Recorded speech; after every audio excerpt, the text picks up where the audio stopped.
তোমার হাত ধরে যদি নদীর পাড়ে হাঁটতে পারতাম, এই ভাবনাতেই মন কেমন যেন শান্ত হয়ে যায়। চঞ্চল জলধারার মতো বয়ে যেত আমাদের গল্প। নদীর কলতান হয়তো শোনাত আমাদের ভালোবাসার গান।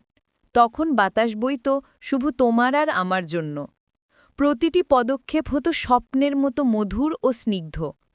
বালুকাবেলায় আঁকা হতো আমাদের দুজনের নাম। সূর্যের শেষ আলোয় তুমি হতে আমার একমাত্র আশ্রয়। নদীর মতো স্থির আর গভীর হতো আমাদের বন্ধন। জীবনের সব ব্যস্ততা ভুলে পেতাম এক মুহূর্তের শান্তি। নদীর ওপার দেখতে দেখতে হয়তো আরও কাছে আসতাম। তোমার স্পর্শে যেন সব দুঃখ ভেসে যেত দূরে। ওই সময়টা হতো শুধু আমাদের, অকৃত্রিম। তোমার চোখে দেখতাম আমার ভবিষ্যতের প্রতিচ্ছবি। হাতে হাত রেখে অনুভব করতাম জীবনের গভীরতা। প্রকৃতিও যেন নীরব সাক্ষী থাকত আমাদের প্রেমের। সব ইচ্ছেরা পূর্ণ হতো সেই নদীর তীরে দাঁড়িয়ে। আহা, যদি সত্যি হতো সেই অপেক্ষিত মুহূর্ত! এই কল্পনাই আজ মনকে করে তোলে উচ্ছ্বসিত।